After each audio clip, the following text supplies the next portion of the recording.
wabarakatuh.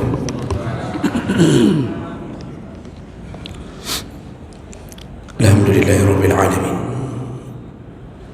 Wa bihi nasta'in ala umuri dunya waddin. Asyhadu an la ilaha illallah wahdahu la syarika lah.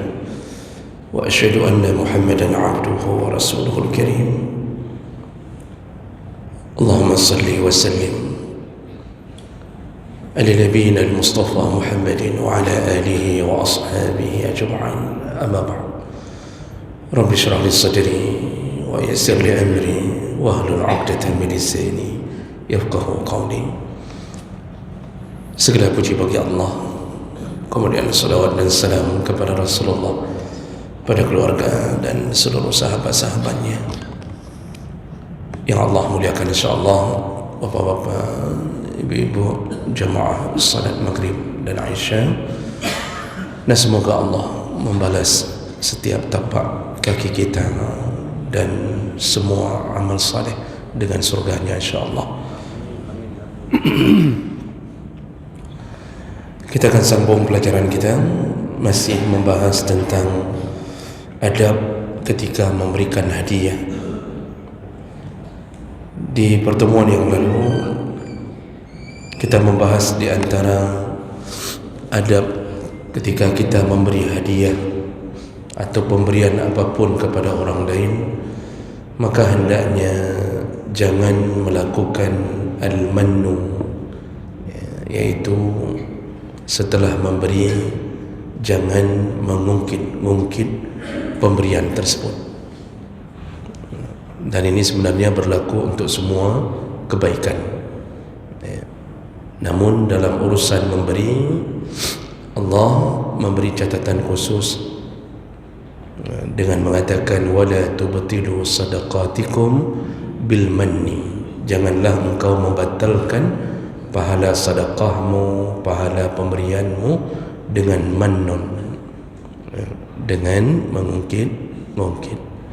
Dan kita sudah bahas panjang lebar, bahkan mengungkit-ungkit ini termasuk kelompok orang-orang yang nanti Allah murkai di hari kiamat, karena ada orang yang Allah tak mau lihat, Allah tak mau peduli, Allah biarkan dia dalam kesengsaraan di padang mahsyar. Salah satunya adalah Al-Mannan, yaitu yang dulunya dia suka mengungkit-ungkit pemberiannya. Jadi bagaimana cara menjaga pemberian kita itu? Setelah memberi, lupakan. Setelah memberi, jangan diingat-ingat. Walaupun syaitan mencoba mengingat-ingatkan, tapi lupakanlah.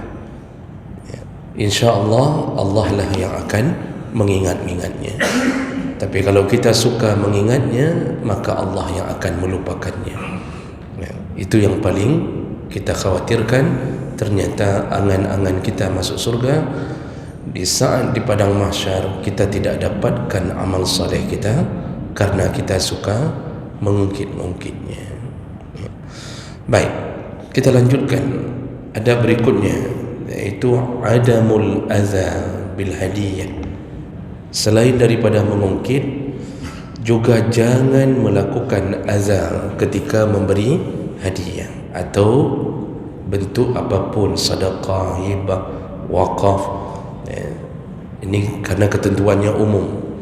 Tapi perlu kita ingat juga, memberi hadiah itu berpahala. Dan itu salah satu bentuk pemberian yang disunnahkan. Maka yang harus dihati-hatikan adalah terjadinya azan. Allah Subhanahu wa taala yang menyebutkan dalam surah Al-Baqarah ayat 264, Allah mengatakan ya ayyuhalladzina amanu la tubtilu sadaqatikum bil manni wal adza. Janganlah engkau membatalkan pahala sedekahmu, pemberianmu. Pertama tadi dengan mengungkit, yang kedua dengan al-adza. Apa itu adza? Itu dari kalimat adza yu'zi, artinya menyakiti orang yang menerima. Kita beri, tetapi dibarengi dengan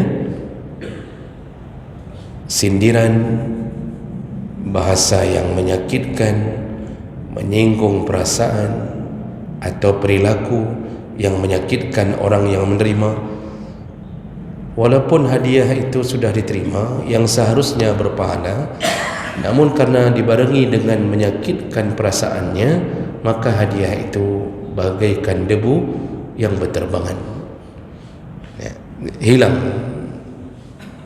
pemberian Allah untuk membalas pemberian kita.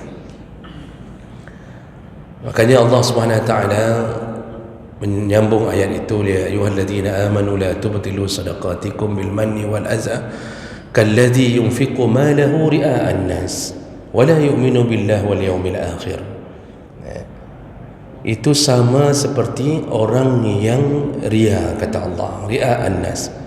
Jadi betul-betul orang yang menyakiti perasaan si penerima hadiah atau si penerima sedekah, sama fungsinya atau sama nasibnya seperti orang yang melakukan kebaikan dengan menampak-nampakkan amalnya.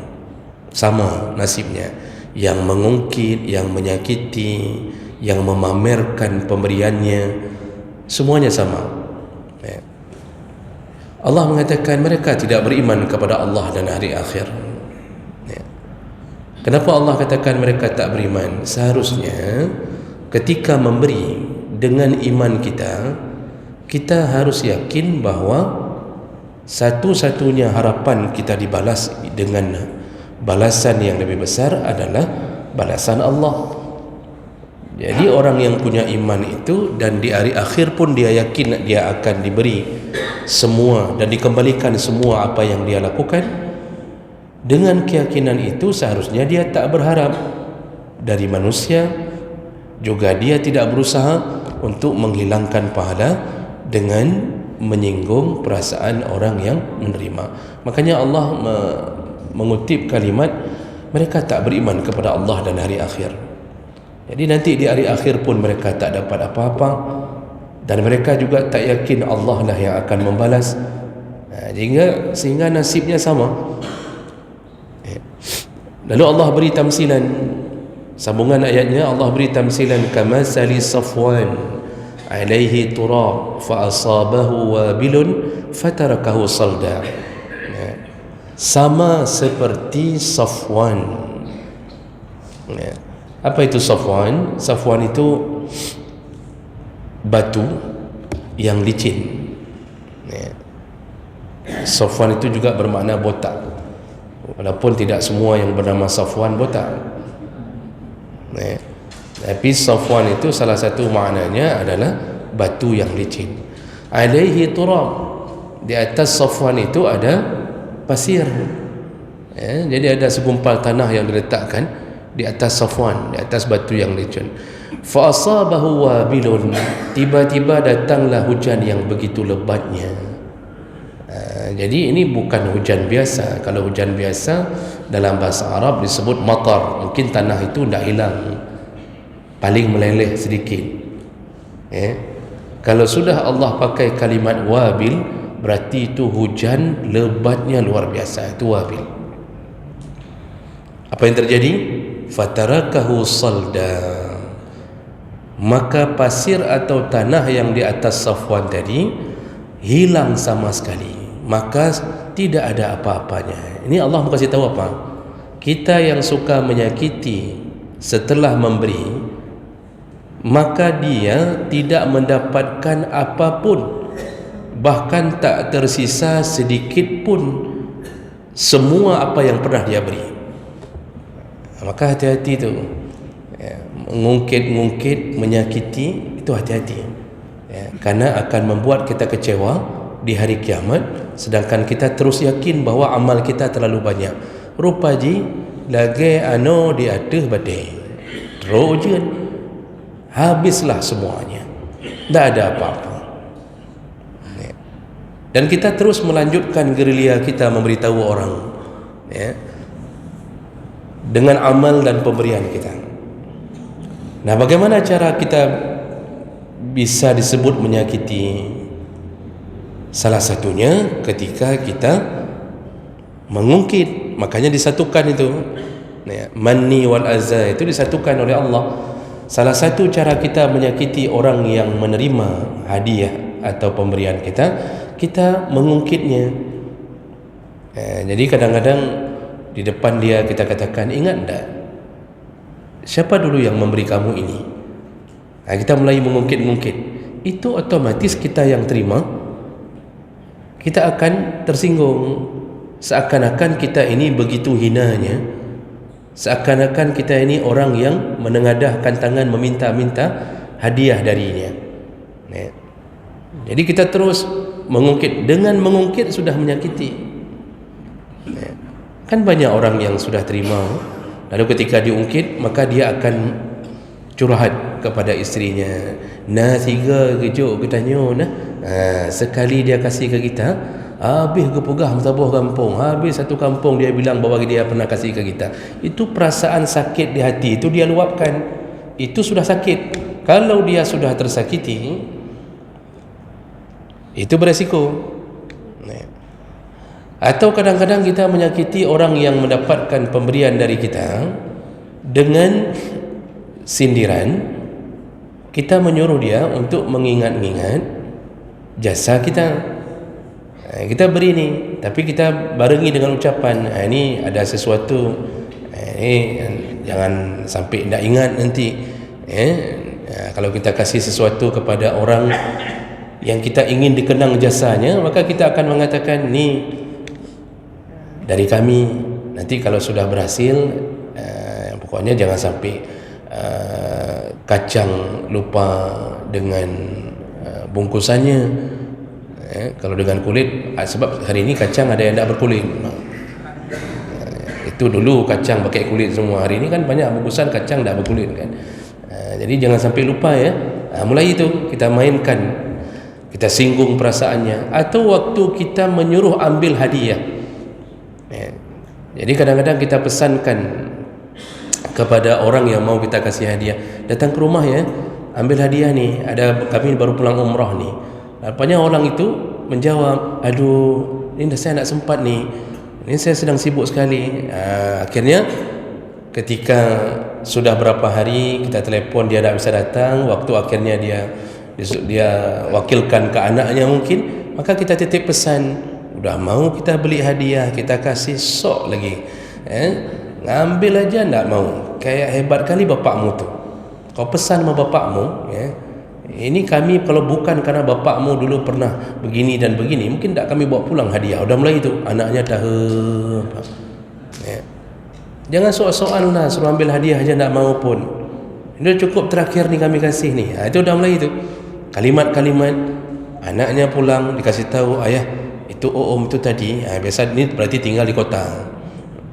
Kalau yang tinggal di pinggiran hutan, nyan pakciknya pun kan. Kalau om tu berarti tinggal di kota. Tu om tu tadi bilang begini katanya. Sehingga ayahnya mengatakan, kok kayak gitu dia? Memang apa salah kita? Ya kalau udah kayak gitu tak usah kasih aja lah. Kan? Dah mulai itu. Berarti hatinya tersakiti. Itu semua pemberian kita itu maka akan sia-sia di hadapan Allah Subhanahu wa taala. Atau kita mau bagi-bagi hadiah. Kita bagi-bagi hadiah, tetapi kadang-kadang ketika kita mau bagi-bagi hadiah, kadang-kadang kita mengatur orang-orang yang akan mendapatkan hadiah kita dengan cara yang kasar. Jadi kita suruh datang fakir, miskin, ni ada hadiah ni, ada hadiah, datang. Kemudian kita mulai membaginya, mengatur mereka dengan cara yang kasar.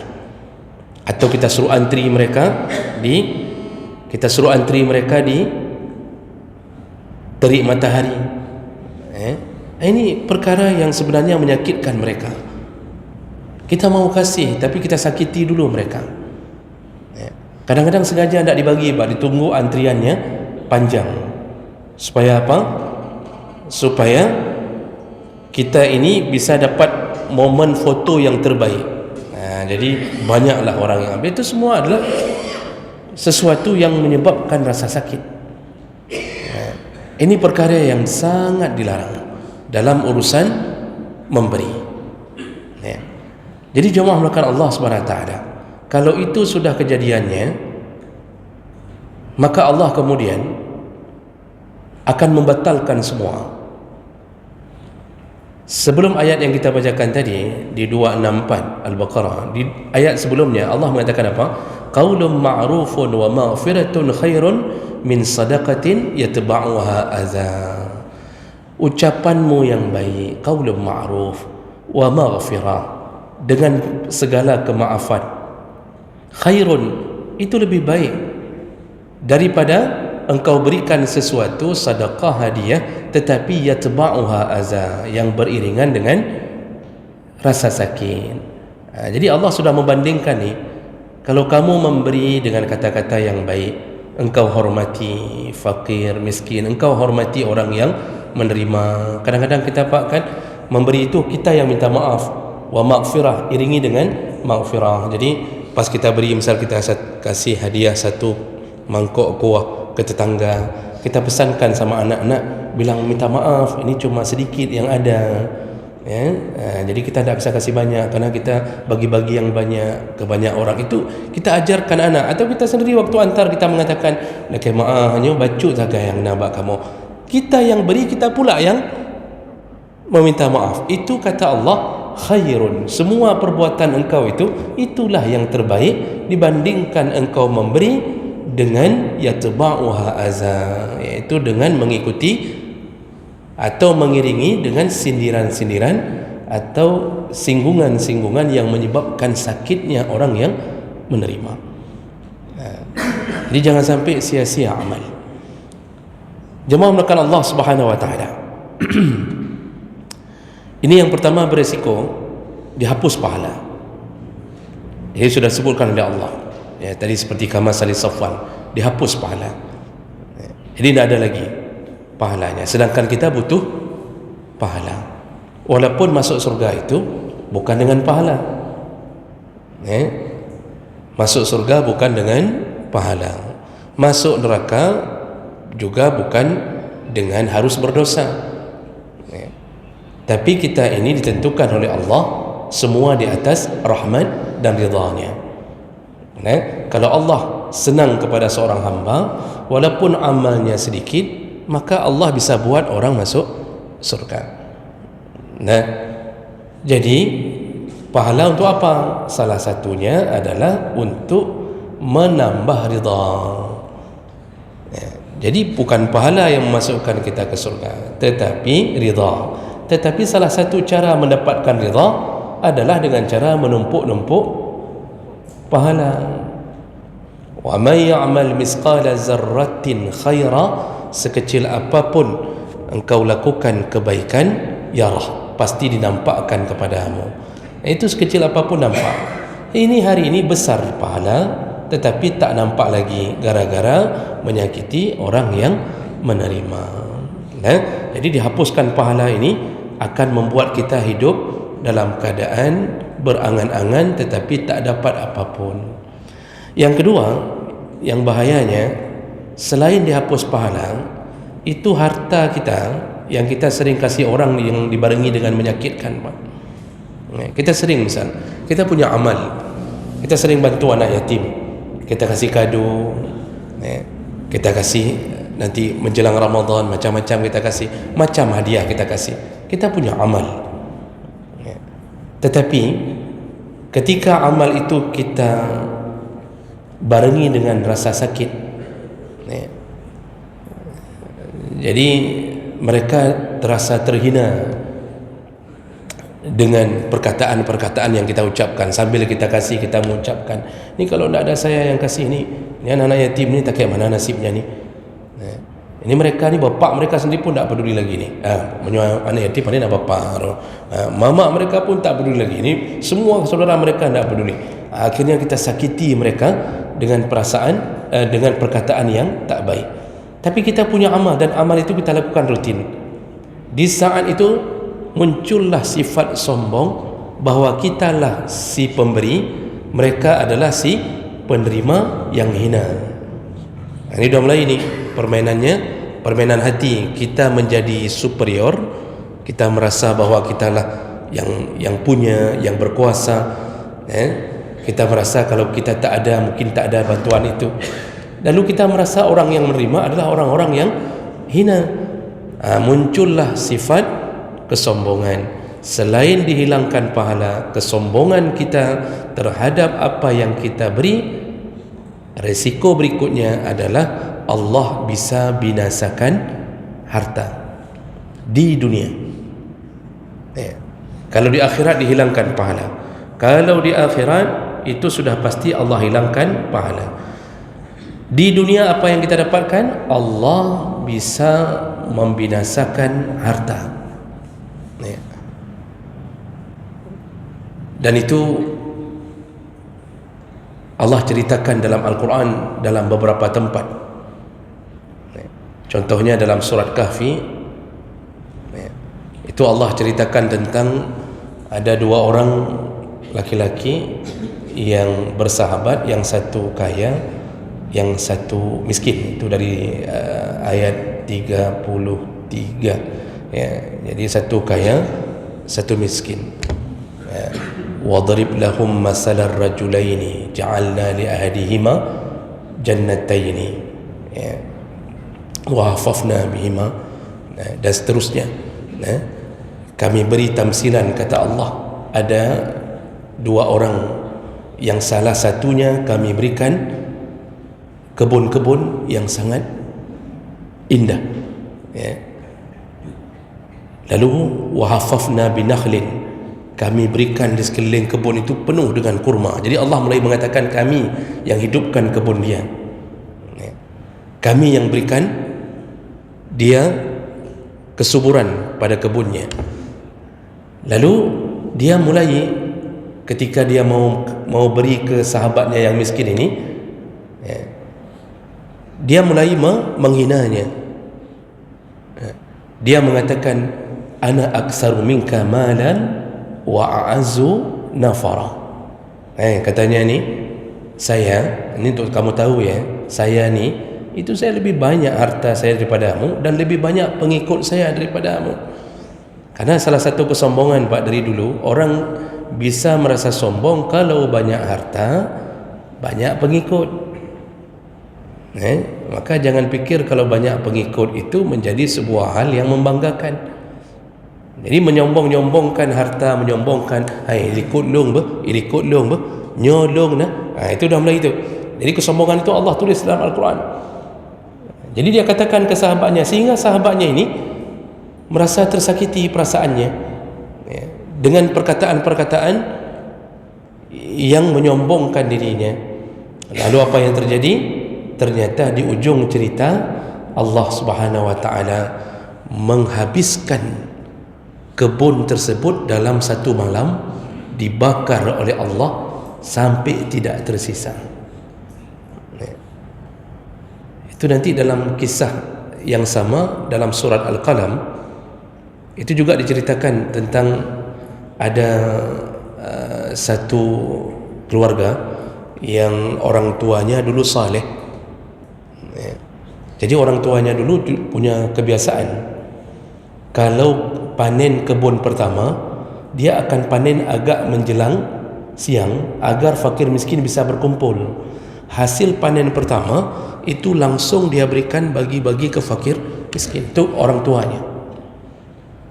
Dan ternyata ketika orang tuanya meninggal, tidak semua anaknya saleh. Itu ujian bagi kita, Pak. Di antara abang beradik yang tinggal, ada yang saleh, ada yang tidak. Nah kebetulan si abang ni itu tidak saleh. Apa yang dia rencanakan? Dia merencanakan ke mana caranya kebiasaan yang sudah dibangun oleh orang tuanya. Jadi kan orang tuanya membangun kebiasaan kalau panen, yang prehurungasin, dia tidak panen dulu. Dia suruh kumpul orang miskin, hasil panen langsung ke orang miskin. Sepertiga untuk orang miskin, dia bagi-bagi. Dipelihara oleh Allah kebunnya, Masya Allah. Tapi anak tertua ingin mengubah rencana. Makanya Allah sebut dalam surah Al-Qalam, inna balawnahum kama balawna ashabal jannah iz aqsamu alaina la yasrimunnaha musbihin. Jadi kata Allah, kami memberi ujian Sebagaimana kami memberi ujian kepada keluarga yang punya kebun. Jannah itu kebun, makanya disebut jannah karena kita nanti tinggal di taman-taman yang indah. Apa yang mereka rencanakan? Mereka mengubah rencana. Kata si abang, besok udah waktu panen, jangan sampai orang miskin datang ke kebun kita seperti masa ayah panen. Caranya bagaimana? Subuh besok langsung kita panen. Pokoknya kalau orang miskin datang itu sudah selesai panen. Ya. Jadi intinya dia tak mau lagi memberi kepada orang-orang yang fakir dan miskin sekelilingnya. Direncanakanlah besok subuh. Lalu salah seorang adiknya berkata, tidak boleh begitu, ingatlah ini nikmat Allah. Tapi abangnya tak mau dengar. Memang susah pak, kalau abang paling tua itu Hana Malim, Hana Saleh, yang paling le masalah. Saya lihat kalau dalam urusan pembagian warisan, ya, kalau anak tertuanya orang alim, saleh, cepat beres urusan. Tapi kalau yang tua ini dia pula yang paling banyak masalah, ya walaupun adik-adiknya saleh, alim, tapi selalu tertahan sama si yang tua ini. Ya. Makanya anak paling tua itu didik dengan baik, masukkan dia dan pahamkan dia urusan-urusan agama. Ini kadang-kadang kita anak paling tua kita planning sebagai pemimpin negara, bukan sebagai pemimpin agama, pemimpin negara. Makin je ke pemimpin negara, makin palih je orang. Anak paling tua itu didik agama yang kuat karena dia bisa menyelesaikan banyak masalah. Banyak sudah perseteruan, permusuhan dalam keluarga gara-gara anak paling tua bermasalah. Walaupun adik mencoba untuk menyelesaikan, tak bisa, anak mengat dengan abang, tak enak dengan abang, nanti kat mana bilang sama abang aja. Ini jaga apa anak paling tua. Walaupun anak paling tua itu kata orang Aceh, dia ada nget di ujungnya, tapi dia yang paling banyak bisa menyelesaikan masalah. Ya. Makanya paling tua itu kirim ke pesantren, Pak. InsyaAllah yang lain itu akan mengekor belakangnya. Ya. Nah, jadi ini terjadi dari masa Bani Israel. Allah cerita ini sudah terjadi. Akhirnya si adik tak bisa ngomong apa-apa. Mereka merencanakan besok subuh mereka akan segera panen untuk menghilangkan kesempatan bagi si fakir dan miskin dari hadiah yang sering diberi oleh ayahnya. Apa yang terjadi Bapak Ibu? Ternyata ketika mereka datang di subuh hari, kebun mereka telah hancur, dibakar oleh Allah di malam hari dan dalam keadaan mereka tak tahu. Jadi sudah hangus. Jadi masalah bakar, membakar, hancur, menghancurkan, Allah bisa buat itu dalam keadaan tak terduga. Maka banyak yang bertanya tentang itu kejadian di Los Angeles, ya, Allah bisa bakar sampai itu dari mulai hutan sampai ke daerah yang ada perumahan, semuanya hancur. Bagi Allah mudah. Dari dulu Allah sudah membuat hal seperti itu. Dasarnya apa Pak? Satu, yaitu kemungkaran dan kesombongan. Ya. Dan ini tak akan berakhir selama sombong itu masih ada di dalam hati kita di saat kita memberi. Makanya jemaah melakukan Allah Subhanahu Wa Taala, hati-hati kalau seandainya kita punya perasaan seakan-akan harta yang Allah beri kita tidak akui, lalu kita merasa bahwa kitalah yang mencarinya. Lalu kita mulai merasa saya capek cari, kamu tinggal terima, kamu cuma duduk-duduk. Mulailah keluar muncul kalimat-kalimat. Kalau kita akan merasa bahwa Allah itu yang memberi kita, mungkin tak keluar kalimat-kalimat sombong Pak. Seandainya kita merasa bahwa ini kaya saya ini dari Allah, kalau bukan karena kerja Allah, saya tak mungkin begini. Mungkin saat kita beri itu tak keluar kalimat-kalimat yang menyakitkan perasaan. Kenapa? Ini dari Allah untukmu, bukan dariku. Kan begitu perkataan Nabi Sulaiman ketika ditanya tentang kekayaannya. Maka Nabi Sulaiman menjawab, hadza min fadli rabbi. Ini semua adalah pemberian Allah. Ya. Sedangkan Qarun menjawab, wa ma utitum min ilmi. Ya, semua yang kalian lihat ini semuanya adalah ilmuku. Ini kekayaan ini semua aku yang cari. Sering kadang-kadang kita duduk Pak cerita sama orang, nyolong nah, ini saya nih sekarang nih, ini kaya nih. Itu berkat usaha saya. Dulu saya kan penjual asongan katanya. saya dulu itu jual rokok, saya dulu itu waktu SD itu saya jual es, saya jual ini, lalu kemudian saya bekerja keras, mulailah saya dapatkan hasil-hasil. Seakan-akan kan itu cerita pengalaman yang pahit masa hidup, tapi selalu ada sifat di dalamnya. Tidak ada kalimat menggantungkan kepada Allah Subhanahu wa ta'ala. Ujung-ujungnya kita ingin mengatakan, Ronyo, ini hari ini yang saya dapatkan hasil kerja keras saya. Kalau sudah begini di dalam hati, ketika memberi, maka kita merasa dia adalah orang yang terhina, karena kitalah, harta kitalah yang kita beri, bukan harta dari Allah Subhanahu wa ta'ala. Nah, ini perlu dijaga ketika kita memberi sesuatu kepada orang lain. Jangan sakiti orang tersebut, walaupun kita disakiti, Pak. Saya pernah, Pak, kasih ke salah satu pengemis, ya. Saya kasih, jadi ada kuih, ya, kuihnya bukan kuih asalan, kuih enak. Jadi sengaja Long Mei saya mau kasih hadiah ini untuk pengemis, ya, dan beliau memang tidak bisa berjalan. Saya kasih, apa kalimatnya, Pak, yang keluar? Ini baru saya kasih nih. Mungkin waktu itu beliau ini mungkin juga tidak kenal siapa yang kasih kan. Jadi serta-merta keluar kalimat, hai, ilo hana perlu kuih, bah? Menyona apa yang kajau? Begitu katanya, Pak.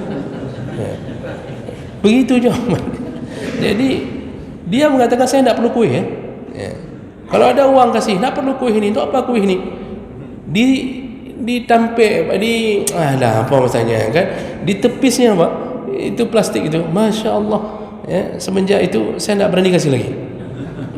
Dan tidak saya kasih lagi maksudnya, kan?